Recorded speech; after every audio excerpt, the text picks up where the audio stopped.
What happened at the hospital? We want to talk. Hi. What happened at the hospital? Are you okay? We want to talk. I am not cognitively impaired, you know what I'm saying? No, but I feel like I am in prison. You understand what I'm saying?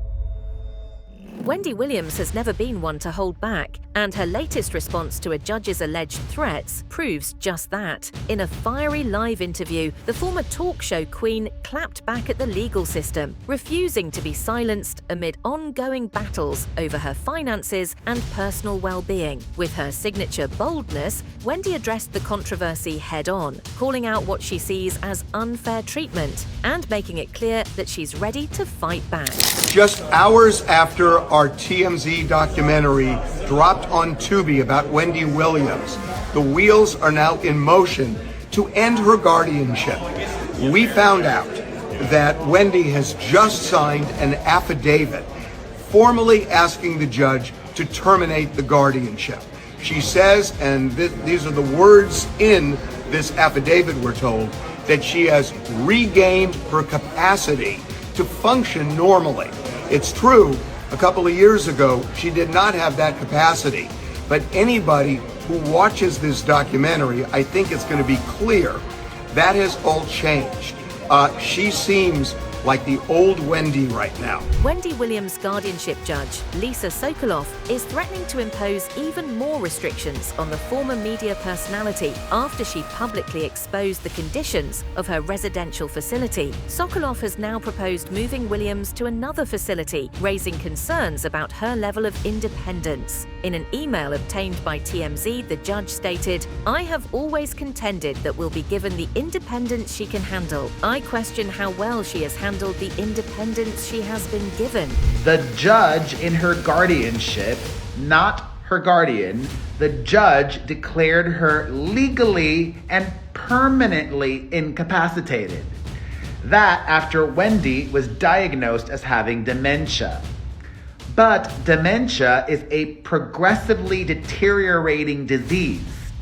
And Wendy has improved since getting that diagnosis in 2022. Honey, there's some good news, honey, for Wendy Williams. It looks like she's one step closer to getting her freedom. Yay! Woo. Now, she reportedly signed y'all papers asking the judge to end her conservatorship now. And next week, she'll be evaluated by a doctor picked by her new legal team, who she hired y'all to set things right. Upon hearing this news, Williams became emotional and expressed her frustration, saying she would keep it PG despite wanting to speak more openly about the situation. She questioned the judge's reasoning, asking, "Giving me a more restrictive environment? What could be more restrictive than the coterie?" referring to the Manhattan residential facility where she is currently staying and has previously called a prison. How am I doing? I'm still in prison, so to speak. I can't go out.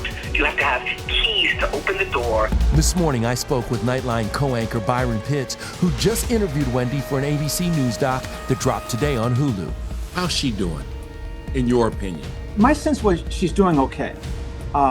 Clearly, there are things in her life that got her to where she is now. And is she fully past that, as many people seem to think? I'm not sure about that.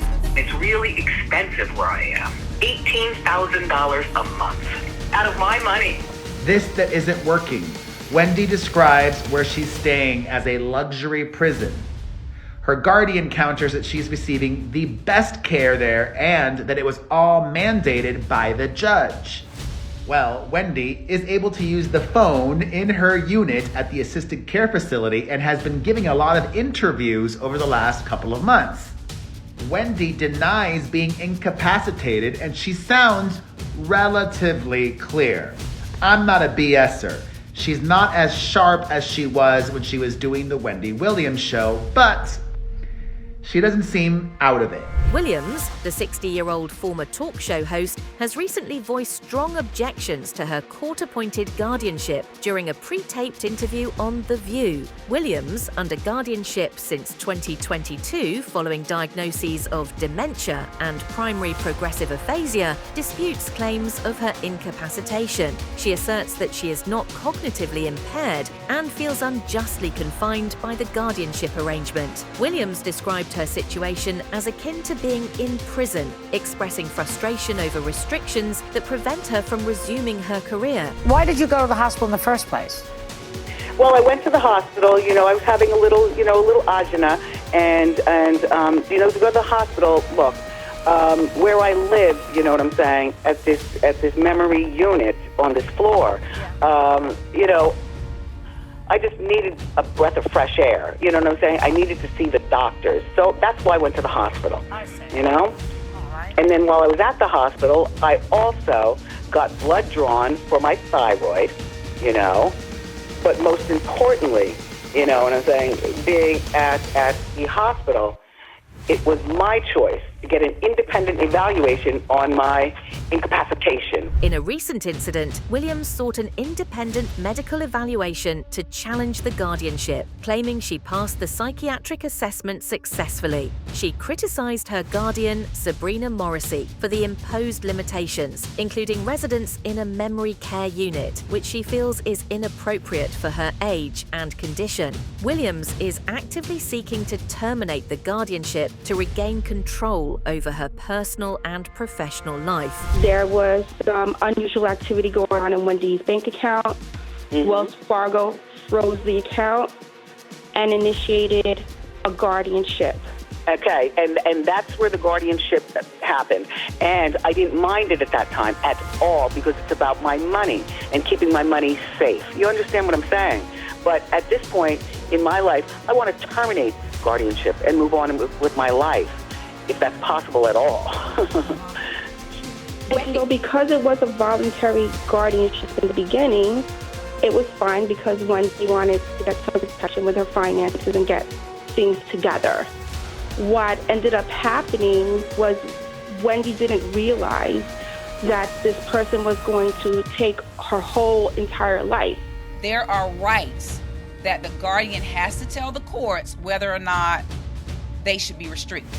The essence of guardianship is to act in the best interest of the vulnerable adult.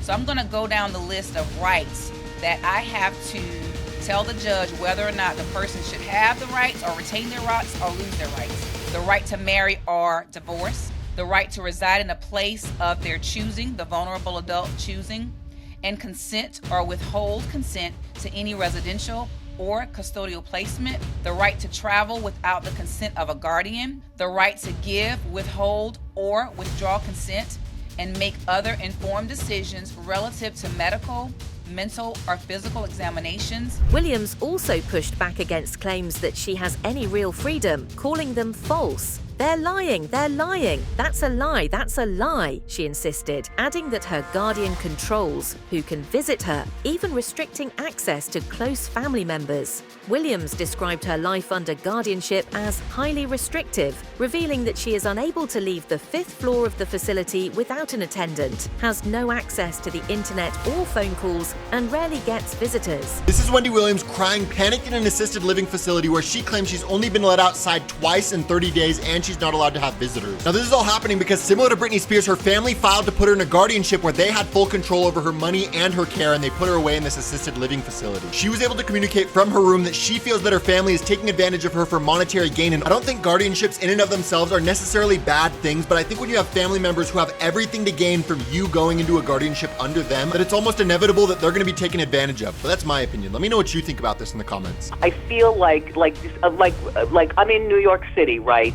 And by the way, my apartment has been sold, thank God, you know, a while ago. But I'm in this place where the people are in their 90s and their 80s and their 70s, and even when people are 60 like me, hey, I'm sexy and gorgeous. I am 60. Look, please, July 18th, 1964, honey. But look, these people, I don't care if they're 50 and 60, they have there's something wrong with these people here on this floor. You understand what I'm saying? Yeah. She can call us. We can't call her. That's been the reality since 2023. Wow. Alex, that room that she's sitting in, she's there every day, all hours of the day, every week, every month. Judge Sokoloff has come under scrutiny for receiving nearly $6,000 in campaign donations from guardianship lawyers, law firms, and individuals involved in guardianship cases between 2019 and 2022. These same individuals were awarded 62 appointments in 2022, raising ethical concerns about potential conflicts of interest. How do you come down on where Wendy Williams is at right now? It is, in my estimation, often criminal. It is criminal what happens to many of the up to 2 million Americans who are in guardianship right now. I mean, when your viewers need to realize when you're guardianized, you're declared an incapacitated ward of the court. All of your civil rights are taken away, like freedom of speech, the ability to hire your own lawyer, to decide where you're going to live. You get no more civil rights.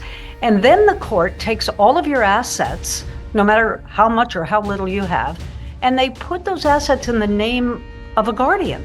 Well, that guardian may be a total stranger, as it is in Wendy Williams' case. Williams, who was diagnosed with frontotemporal dementia, has insisted that she is not incompetent and does not belong in a guardianship. Earlier this week, she was taken to the hospital after waving from her window and dropping a note that read, "Help, Wendy!" Despite recently passing a cognitive test, Sokoloff remains firm in limiting her freedoms. To the index of other news, former talk show host Wendy Williams has been hospitalized following a wellness check by authorities here in New York. Police responding to a 911 call at her assisted living facility about a woman in distress. She reportedly dropped a note out her window saying, "Help, Wendy."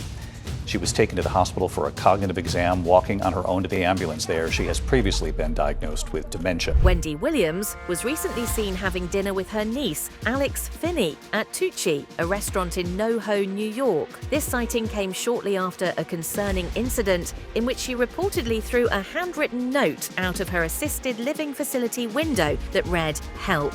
This is my niece, Alex. Okay. How do you feel about the Free Wendy movement?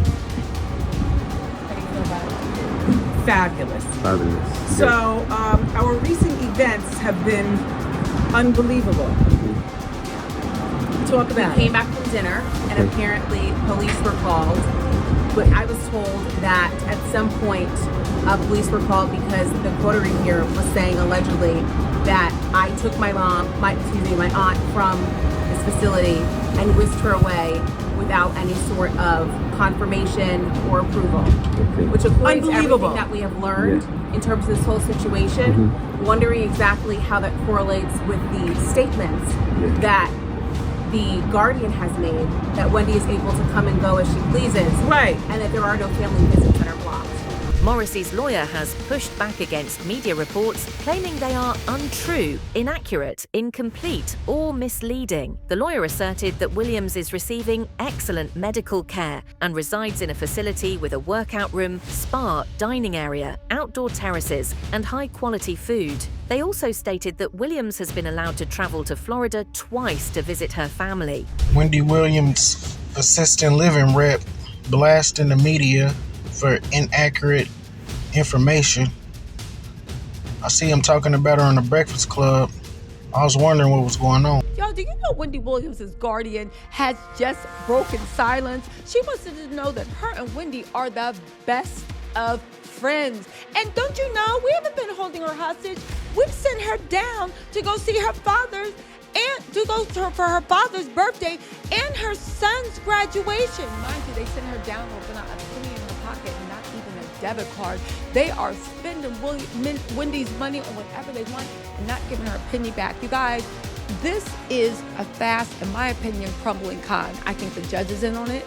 I definitely know Sabrina, the guardian's in on it. And I think that law firm that handles this type of things is 100% in it. Morrissey has also been in a legal battle with A&E television networks, Lifetime Entertainment, and others involved in producing the docuseries. The lawsuit claims that Williams was in a vulnerable state during filming and was incapable of consenting to be part of the production. Morrissey asserts that the documentary was created and released without a valid contract or her approval, exploiting Williams' health issues. Wendy was last seen in public at a holistic store back in August, taking a photo with a fan in New Jersey. The former talk show host was also the subject of a Lifetime documentary that was criticized for showing Wendy at her lowest, looking out of it, and perhaps not fully aware of what was going on. We all make choices in life.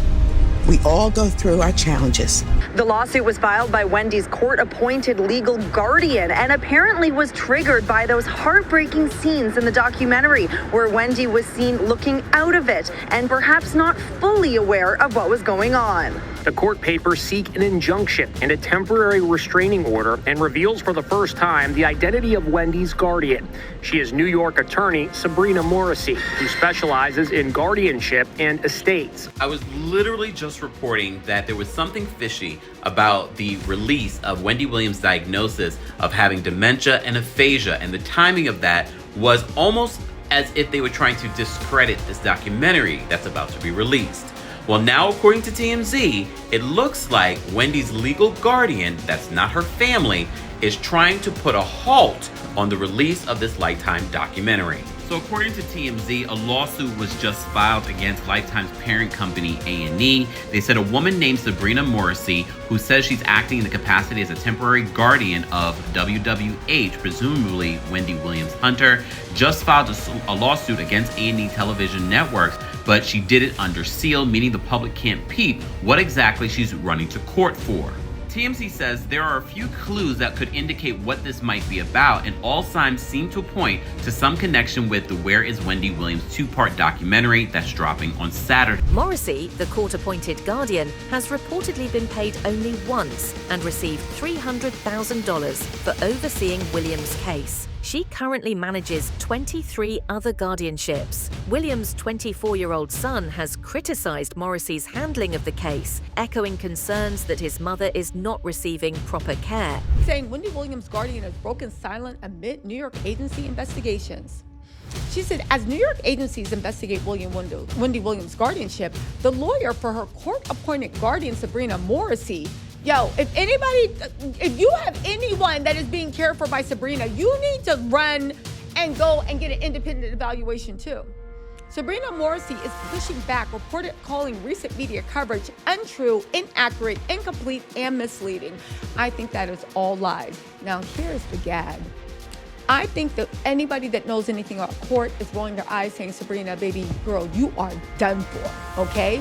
However, and this is the most important thing, Williams was placed under conservatorship in 2022 after her bank claimed she was incapacitated and at risk of financial exploitation. Around the same time, The Wendy Williams Show was abruptly cancelled after a 14-year run. As Williams continues to fight for her freedom, the controversy surrounding her guardianship remains a heated topic. Heartbreaking news. Wendy Williams is being described as permanently incapacitated due to her battle with dementia and aphasia. Her guardian, attorney Sabrina Morrissey, made the disturbing revelation in court filings. Did you see a neurologist to find out if I'm crazy? Oh my God, no, I can't do this. I can't do this. I have to sit down again. She was put in front of a judge and given a guardian.